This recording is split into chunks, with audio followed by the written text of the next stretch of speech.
Hey guys, welcome back to study vlog video number 5. So today I'm gonna be going through the topic of living things since my younger sister has trouble understanding them, and I hope like if any of you guys have younger siblings or are like B3, you'll find this like useful. Okay, so what are living things? Okay, we'll start with the characteristics. Okay, firstly, living things can grow. Can grow meaning like you know how humans they grow from like babies to adults and all that. And then secondly, they need air, food, and water, which is their key uh, idea to survive. If not, they will all let's say die. Yeah. And then thirdly, living things are able to move around. Basically, like a table, it can't move around by itself, like without the help of us humans pulling it, carrying it, or whatever. So that's not a living thing. Fourth, living things can respond to changes around them. Okay, basically, if you don't understand what this means, oops, wait, respond to changes. Basically, it means like the weather is getting colder and colder. Then, like some living things will like try to shelter themselves from the cold, try to wrap themselves in something warm. Yeah, which is one way to respond for one way. Oh, sorry, one way to respond to changes around them. Yes. Okay. So basically, the last thing they have is that they can reproduce by eggs or young. Young meaning like they give birth like us, like straight out the stomach. Okay. Well, now there are different types of groups of living things. The first one will be plants. Second one will be animals. Third one will be fungi. And fourth one would be bacteria.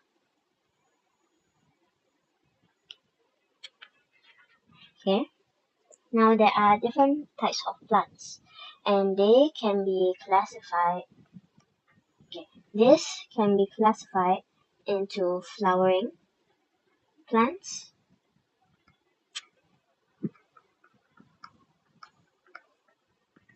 and non-flowering plants.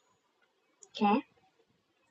So, like in the name, we can tell that flowering plants are those plants that are able to produce flowers. When they are able to produce flowers, they are able to produce foods. So this key thing, both non-flowering and flowering plants will have roots, stems,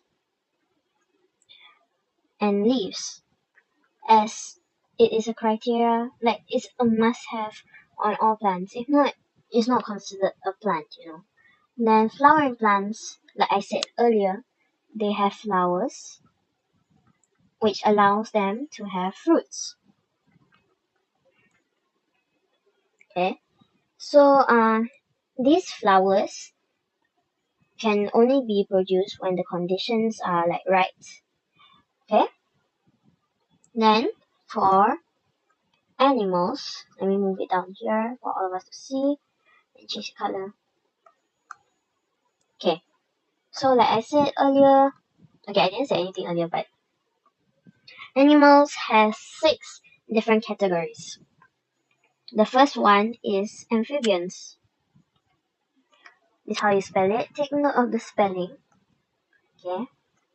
Basically, there are some characteristics like they have the ability to live on land and water. Like let's say an example is a frog. They're able to live in the water as like tadpoles or like swim as frogs, and then when they grow older, they are able to jump out of the water and breathe. So it brings us to the second characteristics, which is they are able to breathe through their moist skin. This means that even though they are able to like live on, amphibians need to touch water in a limited amount of time. If not, their skin won't be moist and they cannot breathe. Okay, let's move on to the third category, which is birds.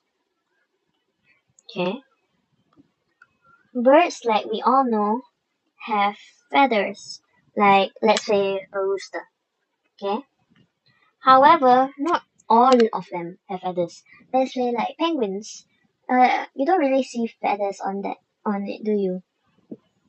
Secondly, they have a beak and a pair of wings. Usually, when they're asking for characteristics, I would prefer you guys to use this evidence if you can, because this applies to all birds. The feathers don't really apply much to like penguins and all that, as it depends on the conditions of their environment also. Third category, we have fish. Okay, they have bodies. Oh my goodness, they have bodies with scales, which means like you only get to see like the outer layer of their skin, which are all these different scales, and most of them create like a texture, which actually feels so nice to touch, and I feel the different textures. Secondly, they use gills to breathe. Gills are basically like located at the sides of the fish. You know, like when, okay, wait, quick drawing. You know, when a fish has these little fins, there should be gills here and near it, and that is where they like breathe in this dissolve oxygen. Okay, it's important to remember the word dissolve oxygen, as they don't breathe normal oxygen like us. If not, they would live on land like us. Okay, and thirdly, like I did in the drawing, they also have fins. Okay, so we have covered three categories first for now, and two types of plants. Okay, next category we have insects. You know, like the bugs that you always see after you come home from a very long holiday. You see all these bugs surrounding the place. Yeah, those are called insects. Most of them have three pairs of legs and a pair of antennas. Pair of legs and a pair of, okay, you can either call them feelers or antennas, but the most appropriate way to write in the exam is to use the word feelers. Okay? Basically, when they mean three pairs of legs on an insect, like this is the legs 1, 2, 3 on one side and 1, 2, 3 on the other. Then they have feelers here. This is kind of like your beetle, but this does not apply to all insects, just like the birds. Like we all know the famous spider, which actually has 4 pair of legs, meaning it has 8 legs. And yeah, this is a spider. It does not have 3 pair of legs like toad, but that's like a special case. Okay. Another characteristics is that their bodies are divided into 3 parts. Okay, I won't go too deep into this because I'm scared that we don't have that much time to finish up fungi and bacteria over there. Okay, so maybe I'll talk about that in another video. Okay. Fifth, we have mammals. Fun fact, actually us humans are part of the mammal category. So I guess you can say we're animals, but don't really take it too hard. It's just a way of life. So mammals, like us, have hair on bodies. You know, like your arm hair, your hair, your eyelashes, your leg hair, etc., etc. Yeah. Except for different kinds of mammals such as whales. They are a special type of mammals. If you all need to know, they don't have hair, but they are still considered mammals. Secondly, they produce milk for young. You know, like how our mothers breastfeed us when we're babies and all that. So, and for other animals, it's the same too. So their moms will breastfeed the little ones by giving them their milk. Thirdly, mammals usually. This means that it does not apply to every mammal, usually. It usually gives birth to young. Means it's no eggs and all that. Oh yeah, that reminds me. Birds lay eggs, by the way. I just don't have space, so I'll just write here lays eggs. Okay. Then we are on to our last category, which are reptiles. So reptiles like the fish, they are covered with scales, but they have dry skin underneath, even though they live mostly underwater. You know, so it's like protection against the water, I guess. Okay, next we'll move on to fungi. Okay, let me just move this fungi and there. Okay, let's talk about fungi. Okay, fungi obtain their food by feeding on other living things. Basically, like, wait, let me just finish writing. On other living things.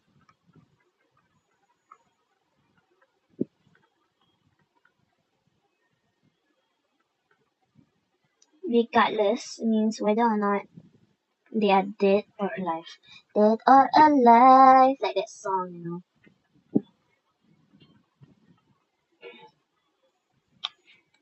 These fungi are found in places where like there is a lot of moisture. So basically in moist places, wherever like you have places that are a bit wet, you can usually find fungi there. But they do not move from place to place. Okay? Unlike what I mentioned at the start, they don't move from place to place, they just stick to one place. But they can grow. So yeah. I'm just right. Okay. They cannot make food like plants. Basically like they cannot uh make fruits for us to eat and all that. They basically these moist places are like toilets, corners of a room, and animal bodies. Basically, they can grow on us too. Okay? They reproduce by spores, and these spores are tiny, like very tiny, and light, even lighter as a feather. And some of them look like brown dust. Okay? Next one. we will talk about bacteria. Just realized I should have changed the color for this.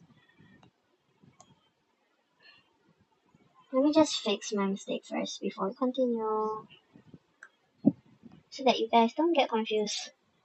Maybe I'll upload this soon so that you all can view this your own time, on target, if you just want to refer all that. Okay, so how do bacteria make their own food? They can't. Just like fungi, they can't make their own food.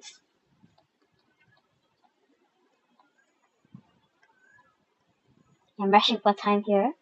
They also feed on living things, dead or alive. Dead or alive.